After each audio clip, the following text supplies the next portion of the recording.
Welcome back to the podcast. On today's episode, we're going to be talking about just super cool stuff that you learn when you are a curious clinician.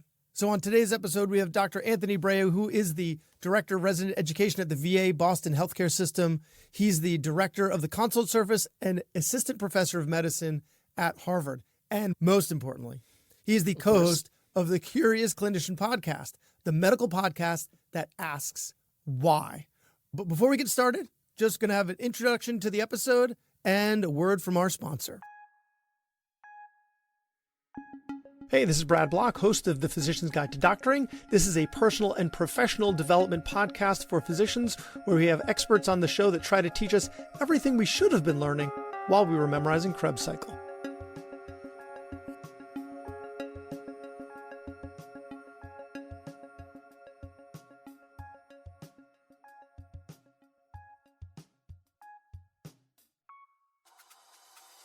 Doctors change lives every day, but what happens when life changes yours? A single injury, a sudden illness, your career, your income, your future can shift in an instant. The best physicians don't just plan for success, they protect it.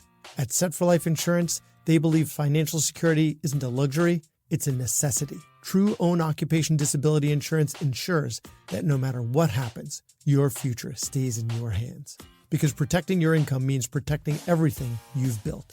Visit drpodcastnetwork.co/setforlife today. Secure your future before life makes that choice for you. Dr. Breu, thanks so much for being on the show. I'm super excited to be here. You seem super excited to be here. It's true. How could I not be? So first, let's just talk about the origin of the show. What made you all get together and start the Curious Clinicians podcast? So Avi Cooper, who is one of the co-hosts alongside me and Hannah Abrams, he and I had been posting on social media for a number of years, these why questions, these curiosity questions. And he approached me about starting a podcast as an extension of what we had already been doing on what was at the time known as Twitter. And I was enthusiastic about the idea, partly because I didn't want him to leave me in the dust. I was like, if you're going to be doing something like that, sign me up. And we realized we needed a third chair who would help with both diversity, because we were two guys, but also help to span the spectrum of ages, because he and I were both attending. So we wanted someone who was a little bit closer to the beginning of training. And so Hannah Abrams, who at the time was still in medical school, was really the perfect person because she had already established herself as pretty good in the world of podcasting, working largely with the Curbsiders. More than 5 years ago now, the three of us... So did you poach? You poached one of the Curbsiders. That is the correct word. We poached. I'm trying to remember now. Did we ask permission? I don't think we did. I think we just said, Hannah, come join us as a co-host. You can't really... When you have the opportunity to go from producer to co-host, no one's going to be like, you're not allowed to do that. It's like Physician podcasting tea. You heard it here first. Exactly. If you're the offensive line coach and you're offered the head coach job, come on. If someone blocks that, that's not fair. I think that just happened, right? Didn't that just happen? Sure. It happens all the time, yeah. Oh, did that someone was blocked? Yeah. No, I think someone just left the Chiefs for the Saints or something. Yeah, that wouldn't surprise me at all. Yeah. The three of us were like, all right, let's do this thing. And it coincided with COVID. And so a lot of us were looking for an opportunity to teach in a different venue because a lot of the traditional forms of teaching kind of gone extinct for a period of time. You weren't allowed to talk to someone face to face. So it conspired around our mutual interest in asking why questions and the belief that it was time to turn this into an audio version because all we had done to that point was post these kinds of questions on social media. That is a fantastic origin story. And then, so now there's the three of you, right? Asking why. But you were doing that before, but now you just decided to do it in a different medium. So then how do you pick topics? Because it sounds like there's so much possibility out there if that's the theme. It's kind of like with me and my theme, like just anything that's going to make a doctor a better version of themselves in and out of the exam room. There's so much we can cover. Same with you. How do you narrow it down? The premise is going to sound overly simplistic, but if one of the three of us finds a question interesting and wants to know the answer, we assume that A, the other two co-hosts are going to find it interesting and want to know the answer. And more importantly, our audience is going to be interested and want to know the answer. And so there has never been a case where someone of the three of us has said, hey, I want to talk about X on the next show. And the other two have said, I'm not so sure about that. Instead, if there's a question that's offered that is too niche or we're not certain that it's going to have broad interest, we do work to hone it and potentially modify it slightly. And we do quite a bit of pre-recording, writing, and editing. But if someone thinks something is going to be interesting to them, we say, let's go with it. So there's going to be enough enthusiasm because that person is also going to be the one that has to do the legwork of looking into it. So you're not going to say no to that. But at the same time, it sounds like you take the improv approach, which is yes and. So like when you're like, that's a really good idea. And this is how we can make sure that it appeals to a larger audience. I think that's exactly right. And you said it correctly that if I'm interested in researching a topic, it's in some ways incumbent upon me to demonstrate why it's valuable and interesting to you as a listener. That doesn't always work perfectly, but as a starting point, I think it has worked quite well. Yeah, I think if you've got enough enthusiasm about a topic, then that enthusiasm can be infectious. And then you can make it, spin it in such a way that it becomes interesting. So it might seem boring on the surface, but your passion for it will then translate it into interest. So have you all covered anything yet that you think will be the next big thing in medicine? Is there something you've stumbled upon that's, wow, this is a hotbed of research that nobody's talking about and it's going to blow up soon? I'm just wondering if there's a company I should invest in that you guys have done the legwork on what they're doing. If the answer to that question, like what should I invest in, were yes, I wouldn't tell you because I would be spending my dollars and I wouldn't want your listeners to be following suit. That having been said, on a recent episode, we talked about the barriers to the use of oral medications that are proteins. And the paradigm example that we talked about is insulin. The idea that for decades, nearly 100 years, we've had to inject insulin, that patients who have diabetes that requires insulin have to inject it, remains the case. It seems so antiquated. And it's like we can't have figured it out at this point. And we're talking decades, nearly a century later. And so we talked in that episode about the barriers to oral insulin and the oral administration of other proteins, whether it's the absorption, the degradation by proteases, or other things. We alluded to the idea that there may be mechanisms of delivery that will allow for the oral administration of medications like cyclosporine and insulin in the future. We're not quite there yet, but I do think that in the not too distant future, let's say next 10 years, we may be there. Is that the next big thing in medicine? Yeah, probably not. We already have GLP-1s and SGLT2s, but certainly if we were able to make that move, it would be a game changer for millions of people. Yeah. I mean, it sounds similar, and correct me if I'm wrong, to like the issue with the mRNA vaccines, right? The issue was getting it into the cell. All right, we've got the technology. We can make this happen, but it's just going to sit outside the cell wall. How do we get it into the cell? So that was the major barrier. And so this sounds like a similar problem, right? How do we get it into circulation? It's more of an engineering problem than a medical problem. Interesting. So is there anything that you've learned on your show that you've then integrated into your practice, that you guys were like, whoa, maybe we need to do things a little differently? And actually one of your most recent shows would be a good example of that, right? You talked about diabetic foot infections and how frequent Pseudomonas is, and yet you were treating for it. And yet, do we really need to be treating empirically? What are some things that you've learned that have changed your practice? Yeah, in that episode, which was led by Giancarlo Bonomo, who is a fourth leg of our stool, often behind the scenes as our producer, but has also been the co-host on a couple episodes. Fascinating discussion on what is it about diabetes that potentially predisposes to Pseudomonas? Is that just myth? Please go listen to it. To answer your question, I think the thing that hasn't changed my practice, but it has changed the way that I see a patient's trajectory is furosemide and this idea of it as being a vasodilator. One of our earlier episodes, Avi talked about this idea that furosemide is not just a diuretic. It doesn't just cause natriuresis and diuresis. Instead, it is a dilator. And in the short term, before you see any urine production, you'll end up having a reduction in LV-EDP And as a result of that, improvement in symptoms. And the reason that episode and that discussion, I have internalized it so much, is that it helped to answer something that I had observed so many times and couldn't previously have explained. And the example that I talk about on the episode where we go over this is when I was a third-year resident and I was doing a night float rotation. And so you're like the only guy in internal medicine. So, we're running around the hospital dealing with all these patients. And I had a guy who had acute pulmonary edema. And I went to the room and I said, all right, let's give him 40 of IV furosemide. And the nurse gives it. And I just stand there and I cross my arms and I look at the Foley bag and I just wait for the urine to come out. And like, I have nothing else I can do. I was going to wait for the urine. But the guy started to feel better long before any urine was there.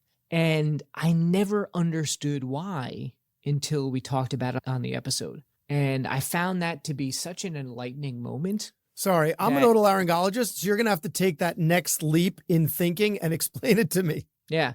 Which part? Why does it cause venodilation? Why he felt better? Yeah. The simple version is that furosemide doesn't just cause you to urinate. It also, through prostaglandin release, causes the veins in the body, largely the splanchnic area, so like the guts, to dilate. And so you have pooling of blood. Got it. So there was a place for this fluid to go other than, so you made a reservoir for, maybe that's not the best word, but for this fluid to go.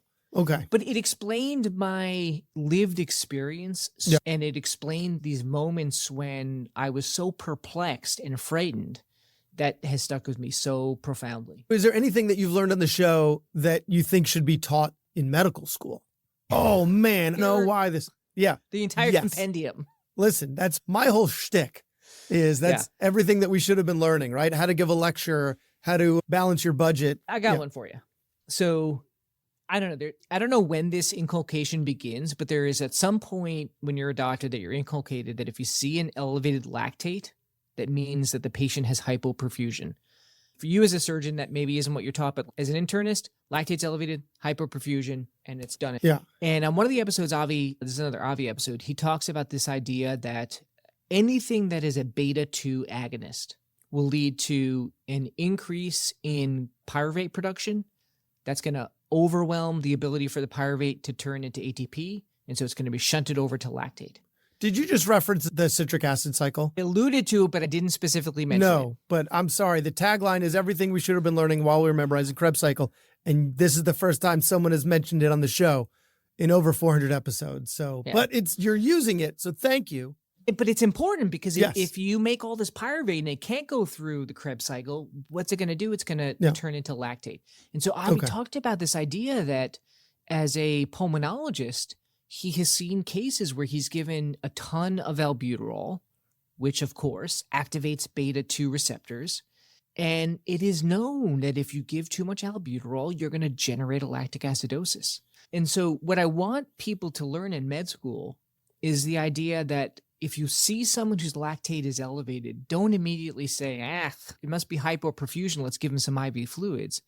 Instead, step back and say, what is the differential for this? And probably the most important one that we see all the time is beta-2 activation from either endogenous epinephrine, exogenous epinephrine, or in many cases, things like albuterol. Interesting.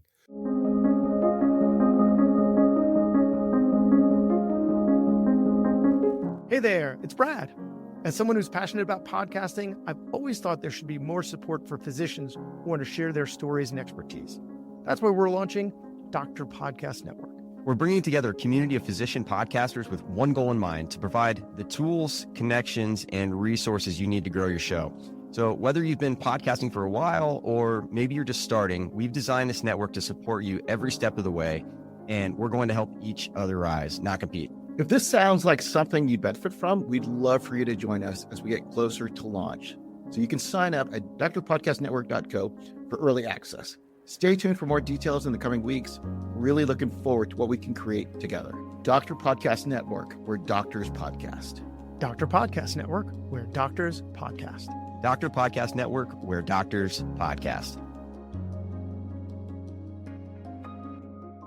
So actually, that was going to be the next question. What is maybe the most interesting thing you've learned on the show? May not be something that applies to the practice of medicine, right? Like before the show, we were talking about the fact that lobsters don't age, right? No, they don't. To me, that's interesting. Or that there are animals on the earth, not marine animals. So that marine animals are the ones that sometimes live the longest, that are age so slowly or not at all, that they've been around for 10,000 years. So that was something that I found super interesting. So what are some of your most interesting facts? So the lobster episode is packed with facts like that. And I'll offer another episode that is animal-based that I found absolutely fascinating. And it's one where Hannah reviewed the idea that elephants just don't seem to get cancer. And they're not alone. Like blue whales and other large creatures seemingly don't get cancer at nearly the same rate as humans. And she talked in that episode about how that is a paradox. And it's actually called Peto's paradox after Richard Peto, who identified it in the 1970s. And you would imagine that a creature that has orders of magnitude more cells than humans, elephants, blue whales, should get orders of magnitude more cancer because there's just greater opportunities for tumors to form. But that doesn't necessarily happen. And that's the Peto's paradox. And in the case of elephants... Hold on, I got to pause you here because the question would be, how do we know if elephants do or do not get cancer? Because are we out there doing elephant colonoscopies, right? We are. That's what the curious clinicians do as their side gig. That's what Hannah does. She's the oncologist of the trio. No, so it's funny that you mentioned that. We do mention on the episode the barrier to like great understanding because we're not doing autopsies on tons of elephants and blue whales. But the best we understand it, the rate of cancer in elephants is less than 5%, whereas the rate of cancer in, say, a human is on the order of 15 to 20 and even maybe potentially higher, depending on the studies you look at. And obviously, as you age, the rate goes up dramatically. So, yeah, are we 100% certain that elephants have less cancer? No, but I think there's some scientist out there who's published a paper to say, yeah, it's less than 5%. And the reason relates to a gene and a protein that I think many people have heard of. The tumor suppressor protein is P53 and the gene is TP53. And it turns out that elephants have something like 20 copies of this thing. And this has really placed them in the position of just wiping out cancer cells as they emerge, which protects them from the scourges of, I guess you're worried about their colon having cancer, but certainly other cancers as well. It was just maybe the grossest image I could think of relating to elephants. Doing a colonoscopy on a whale? Exactly. Yeah. Like looking in their mouth, look at oral cavity cancer. Are they getting tonsil cancer? Are they getting floor of mouth cancer? No, you got to look in their elephantuchus for cancer. So is there anything that you've learned from the show that you've ended up applying to your own life? That there's what you can apply to your practice, right, when you're treating patients. But is there anything that you've ended up applying to your own life? There's a number of episodes that have covered food-related topics, and it would be unsurprising that some of those topics don't seep into our day-to-day lives. So we've talked about why onions make you cry when you cut them, why the Thanksgiving meal causes a food coma, tastes like soap, why umami tastes so good, a bunch of different things. The one that I'll offer for your audience is the why onions make you cry, because I do think it can potentially lead to a change in practice, though I don't know that you necessarily have to have listened to our episode to change what you're doing. But one of the fascinating things I learned on that episode was the idea that what's happening is you're cutting this onion and you're releasing all these proteins. And myriad enzymatic reactions are happening after that. And they're actually happening in the air, like in front of your eyes. So it's not like you're cutting the onion and you're releasing some noxious compound that's making you cry. You're cutting the onion. All this reaction is occurring. Multiple reactions are occurring, which, by the way, is why it's delayed. You don't cut the onion and immediately cry. It takes some time for these reactions to occur. They're happening in front of your eyeballs, and then this molecule called propane thiol S oxide gets into your eye and causes you to cry. So what should your audience do? And what have I potentially done? Swim goggles. So goggles, or even just contact lenses. Oh. And I wear glasses, as you can see, Brad, but your audience can't. but my wife wears contacts. And so she is the onion cutter of the family, and she doesn't cry nearly as much because that propane thiol S oxide that's generated in the air in front of her doesn't have as easy access to her cornea, which I don't know. I find that kind of cool. So it's the receptors in the cornea that's the problem. So it's not happening in the sclera or the conjunctiva. It's happening in the cornea. Best I understand, it's corneal irritation that's leading to the crying. Huh. Amazing.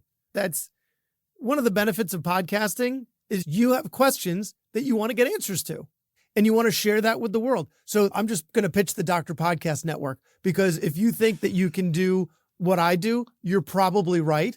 And so you have every reason to do that. It gives you a venue for getting cool and interesting people in front of you and getting interesting questions answered. So that without elephant colonoscopies, learn about wearing contacts while cutting onions. You've got it all. Exactly. So just a plug for drpodcastnetwork.co. Click on the link to join, but we're not done yet, because I have one more question for you. And in the age that we're in right now, the age of pseudoscience and misinformation. So is there anything that you've learned on the show that sounds like pseudoscience, but isn't? That you're like, there's no way that's true.